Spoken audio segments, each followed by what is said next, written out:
Welcome to the UCBL Ultimate Character Battle League, the pop culture crossover show where we... What the hell? Yes, it worked! Wait, why does this look like the Street Fighter 6 character select screen? That's because this is the set which I built in my basement, which is in my house. So you need to leave. Oh snap, for real? My bad, man. I didn't mean to cause any trouble. I'll just head out. My lab is not far from here anyway. Lab? What did you mean, lab? Oh, you didn't know. The Xenoverse Time Patrol Federation started a science division. We specialize in time anomalies, dimensional exploration, and alternate reality scenarios. I'm an intern there. Got clearance and everything. You're welcome to visit if you want, Mr. Ongita. Just call me Ongita. No harm, no foul. But I do have a show to run, and you're kinda holding things up. Hold up, what show?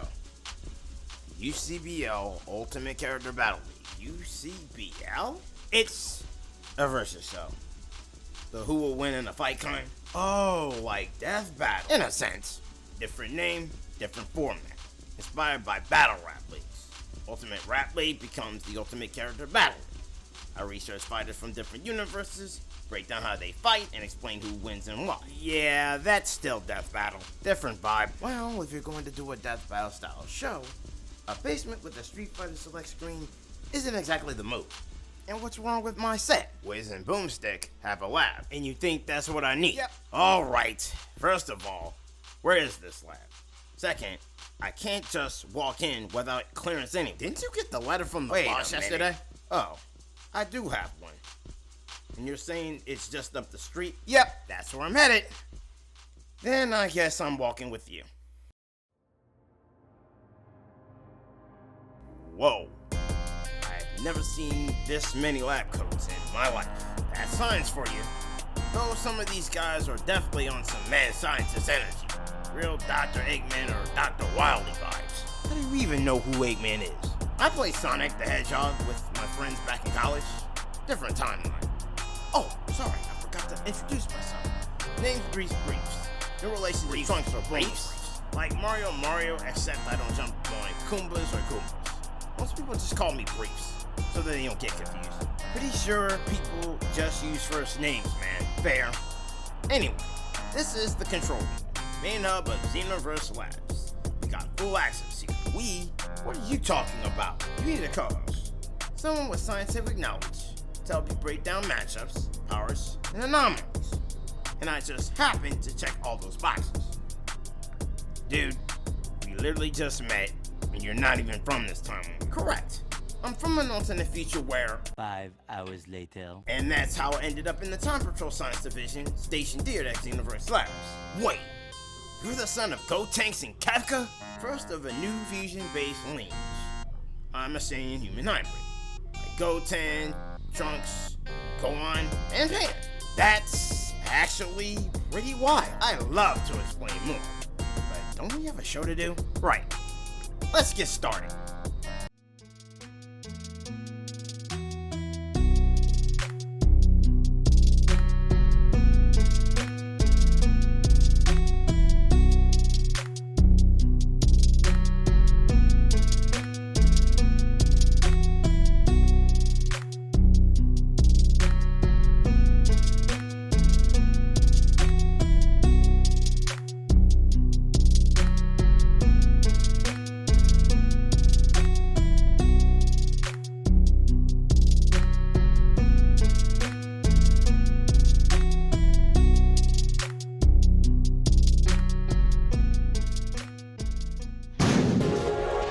A decade where arcade games are fun, competition, and unforgettable nostalgia to every kid who stepped into a Gamebolt, mall, or pizza joint. And not just any kind of fun, but competitive kind. Fighting games built communities, sparked rivalries, and laid the foundation for tournaments across the world. They also ignited endless debates over which fighting game reigned supreme and which ones were the most controversial. Who would have thought that so many of these fighting games would feature military servicemen and women at their core? Like these two. Sonya Blade, Special Forces General of Mortal Kombat, and Orchid, Disavowed spy of Killer Instinct. Before we begin, let's lay down the groundwork. we'll be breaking down Sonya's Blade's full Mortal Kombat run, covering the mainline games, movies, comics, and even that animated series. However, we'll be excluding Mortal Kombat 1 for reasons we will explain later on. Yep. As for Orchid, we'll be focusing on our appearances in the Killer Instinct games and comics. As there is a Killer Instinct comic. No, there's no TV show or movie, at least not as of the making of this episode. These are Gina Blue and Umbree's briefs. It's our job to determine who has what it takes to be able to survive in the UCBL Ultimate Character Battle. Every fighting game's got a tournament. That's just the law of the land. And no tournament in gaming is more deadly, more brutal, or more infamous than one spelled with a K. Mortal Kombat. Wait, Combat with a K? Whoever came up with that must have been on drugs. You do realize Ed Boon came up with that name, right? I take it back. Not only was he on drugs, he sold out to Warner Brothers after Midway folded, right after the disaster that was Mortal Kombat vs. DC Universe. And it's not like Sub-Zero would ever end up throwing hands with Batman in the DCU. Oh crap, he did. Mortal Kombat didn't just push boundaries, it obliterated them. Decapitations, rib cages turned into trophies, and enough gore to invent the ESRB itself. From that blood-soaked legacy stands one woman who embodies military discipline and lethal efficiency, Sonya Blade, the Special Forces General who doesn't take orders, she gives them.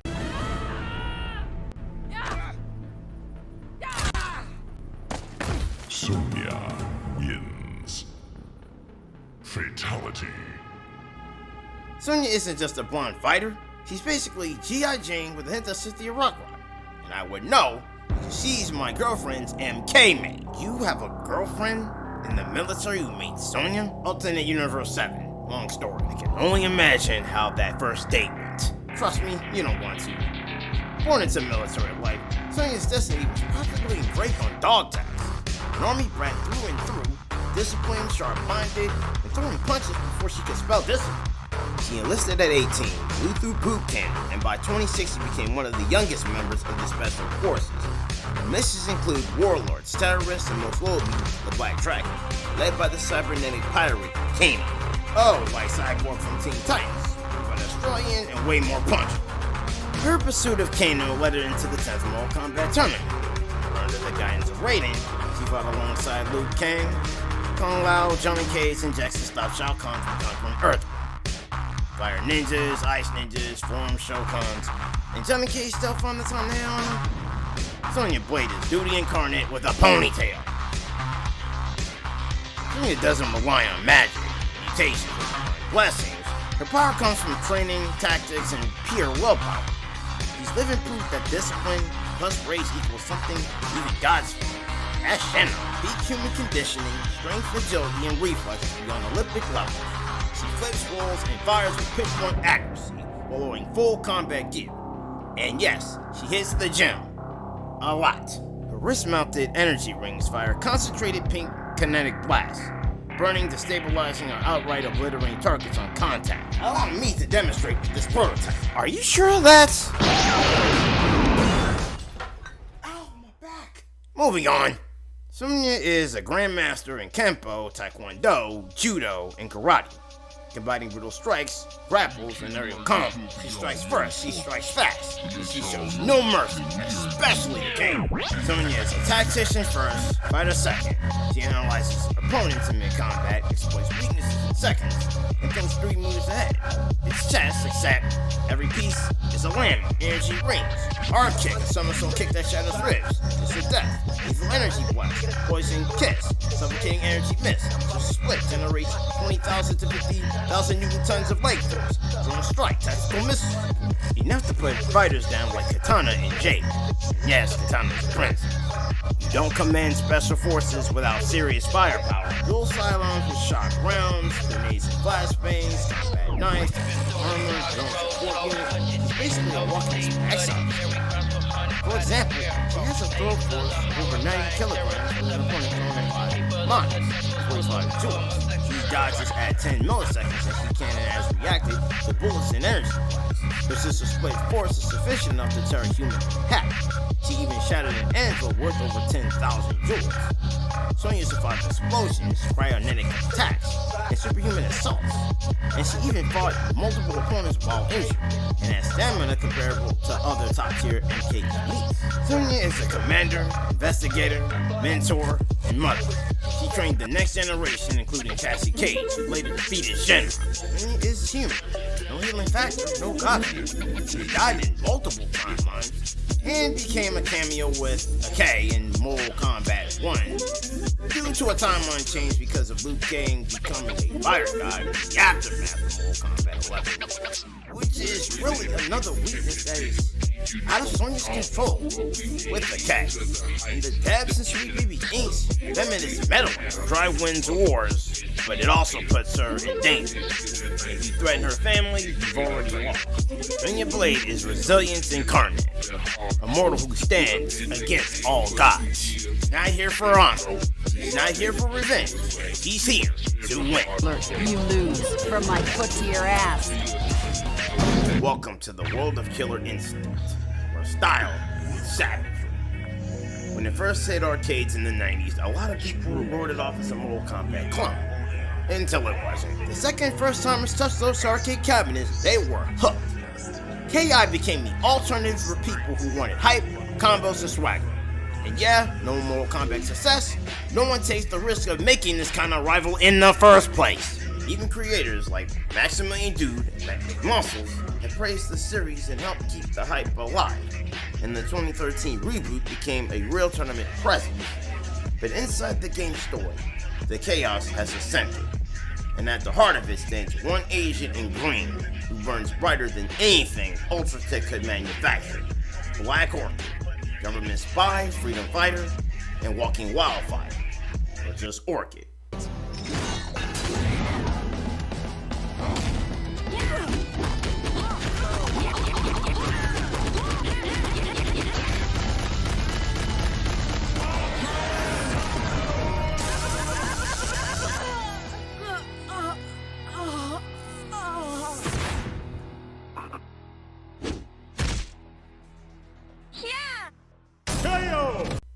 Quick question, why would anyone name their kid after a plant? Because Orchid's entire life is classified. Her real name, her childhood, where she grew up, locked behind clearance levels, meaning we know nothing, but we know enough. She trained under her father Jacob, mastering stealth, deception, and martial arts early, way before most kids learned algebra. By her early 20s, she was recruited into a covert unit tasked with dismantling Ultratech. Corporation responsible for bioweapons, cybernetics, and monstrous experiments aimed at global control. Okay, so we don't know her name, we do know her dad's name, which means there's a whole family tree sitting somewhere in a locked filing cabinet.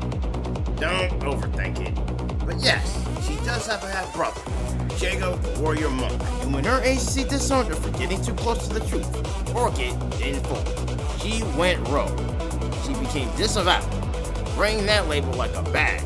Alongside Jago and former boxing champ CJ Combo, she formed the resistance to burn Ultratech down from the inside. From spy to symbol, Orchid became rebellion, human. Orchid isn't about brute force. She's about control, precision, and explosive time. Part secret agent, part rushdown brawl, part human flamethrower. Basically, if classified could roundhouse kick you, it would look like her. Orchid's signature ability is the Fire Cat, a blazing spectral feline she can summon or merge with. It tears through opponents, deflects projectiles, and can even slice through metal plating. And in Instinct mode, she can unleash multiple Fire Cats in rapid succession, overwhelming even cybernetic monsters. So that's why the suit says hot, not the other reason my brain's tried to jump to. Correct, keep it professional and turn. In the 2013 reboot, Orchid channels Shadow Energy, empowering her offense, adds explosive force to combos, extends Fire Cat pressure and range, enhances movement and link speed, and gives short windows of defensive advantage. Orchid blends acrobatics with close quarters combat, fluid flip side kicks, and weapon strikes using external sticks and later donkeys. CQC, like Solid Snake, same concept, quick, efficient, in and out strikes. Like this? I'm okay! I'm not okay! Every KI fighter has signature tools. Orchid is no exception. Laser cannon, energy disc projectile, taunt fire, charge melee strike with energy arcs, flick flat, cartwheel, double kick combo, tiger slide, low profile slide that can evade pressure, Ichina sand, triple overhead combo chain, whiplash or air buster, aerial transitions and pressure, Instinct Firecat Barrage, multi-summoning overwhelm during instinct mode. All of it designed to set you up for what KI does best. Ultra combos. Orchid's arsenal fuses spy tech with supernatural power. She's not just a fighter, she's a prototype. Standard equipment includes dual plasma tumblers, energy grenades, infiltration armor with reactive shielding, comms visor upgrade, cloaking device, sonic focus nodes built into her gear. She's like Samus meets Chun-Li with "I'll burn your corporation down and file the report myself" energy. And yes, classic Orchid has a very 90s pop star vibe. The reboot shifted her into a more modern action hero style. Orchid's feats prove that she can hang with the best. She can deal 12 plus hit strings rapid chain on impact with shadow enhanced pressure that spikes the cumulative trauma significantly. She also tossed a 90 kilogram opponent several meters. That's in the getting hit by someone moving fast here. Orchid's chains happen fast, blinking you're open fast, and her fire cat bursts are even quicker, crossing distances like a flaming missile. Orchid's tonfa strikes dent reinforced ultra-tech materials. She's also capable of knocking back and staggering heavyweight cybernetic units like Phonk. She's taking hits from monsters and warlords in KI story and kept moving, fighting through punishment with adrenaline and psionic power. She has defeated two of KI's top-tier threats, like Gargos and Ivar, infiltrated Ultratech facilities, rescued civilians under pursuit. Then she founded and led the Disavowed. Orchid reads the room, reads the foreplan, and reads you. Espionage, sabotage, misdirection. Before you act, she's already behind you. She manipulates battlefield flow with gadgets, feints, and pressure. The kind of opponent who forces even a military commander like Sonya to constantly adapt. For all her fire, Orchid is still human. Without her psionic energy and firecat pressure, she relies on martial arts skill and tact. She can also overextend, pushing her power past safe limits, risking exhaustion or collapse. And her obsession with taking down Ultratech can cloud her judgment. When emotion burns hotter than control, she makes mistakes. Orchid isn't just a fighter, she's a movement. A spy turned symbol, a rebel with a mission. Her firecat is everything she is. Fierce, beautiful, impossible to cage. Even if her franchise spends too much time locked in the vault of gaming history, her legend still echoes every time players hear those words. Fight. When Ultratech builds weapons, Orchid becomes the countermeasure. When they build armies, she became the resistance. When they tried to burn the world, she became the flame that fought back. One step closer to flushing out Ultratech. Now that the data has been analyzed, one question remains. Can Sonya Blade turn Orchid from a killer into a mortal in combat? Or will Orchid disavow the Special Forces General and take home a supreme victory? Tonight, we'll find out as we get ready for the next battle. Oh, nice, a Tekken reference. Hey, at least it's better than how some versus shows introduce their fight. Yeah, I'll give you that.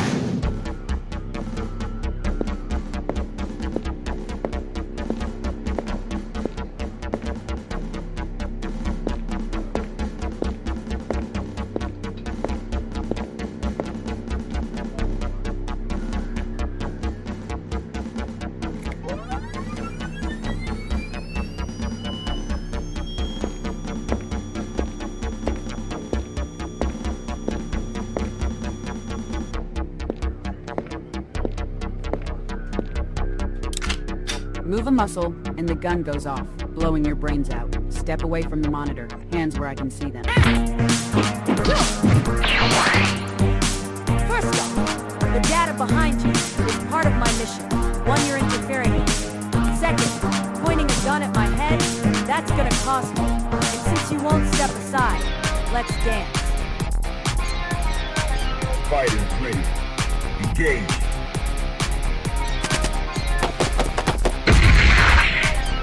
Fine by me. Either way, you're as good as cooked.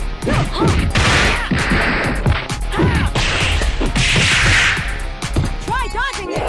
Keep trailing. Here's mine.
You bitch, he's mine. Don't see our name on him. Not as tough as you.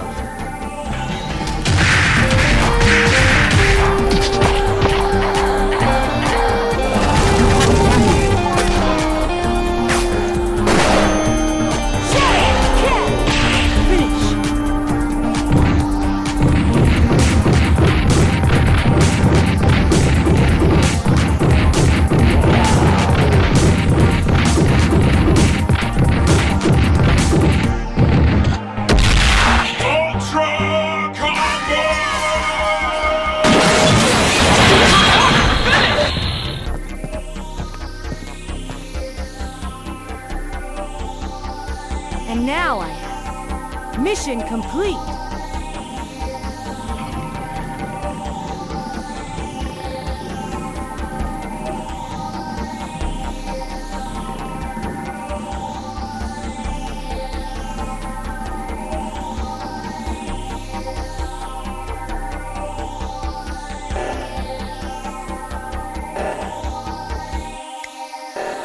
Strike like thunder. Disappear like smoke.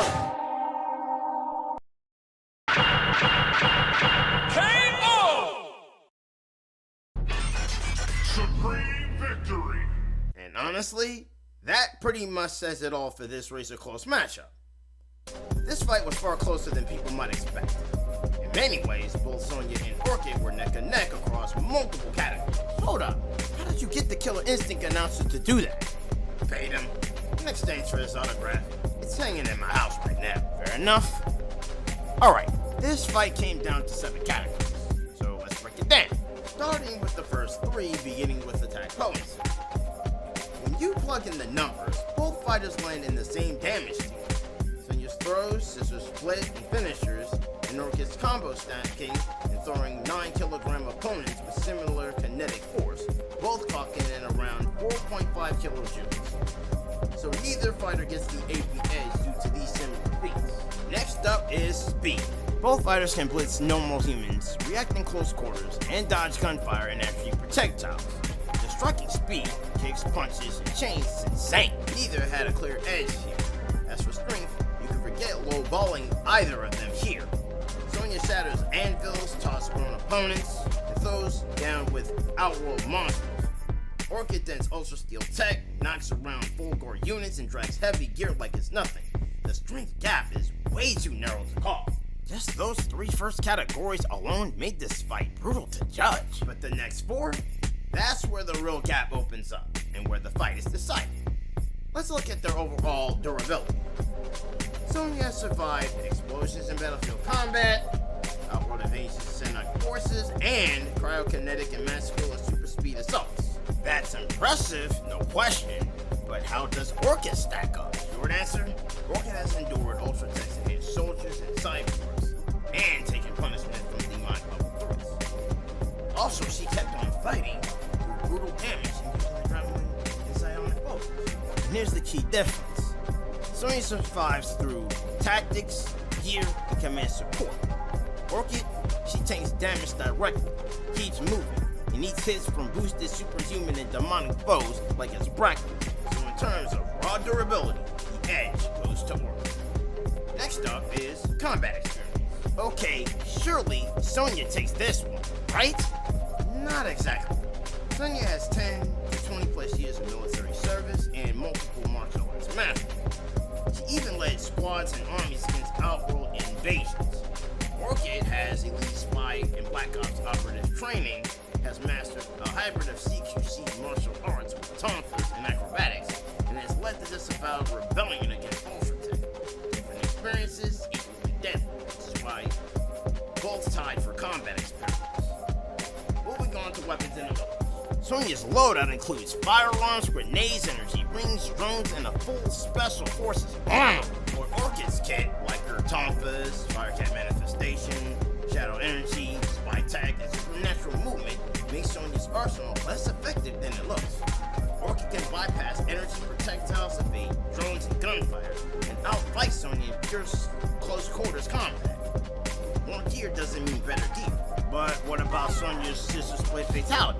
She finished Cammy with it, why not Orchid? Because Orchid has the supernatural escape option. Cammy did.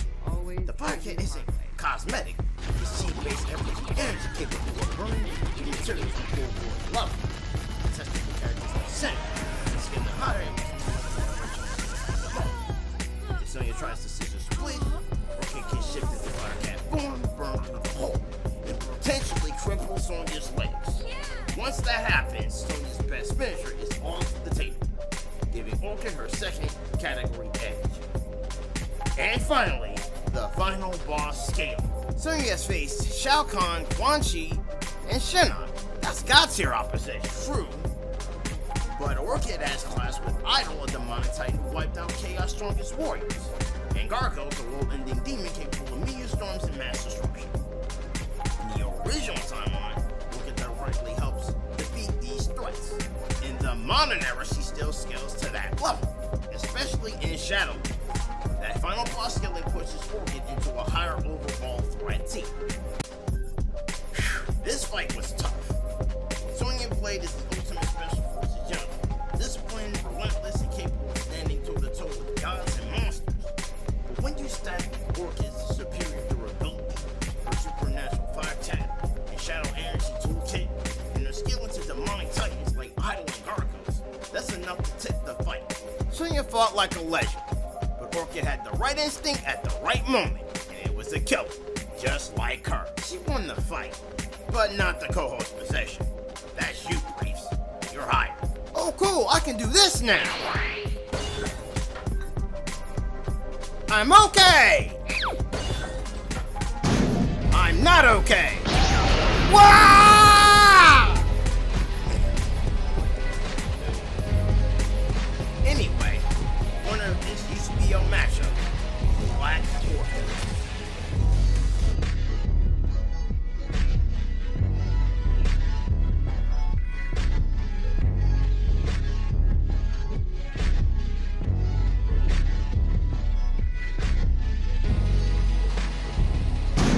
Return to the UCBL Ultimate Character Battle.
Two.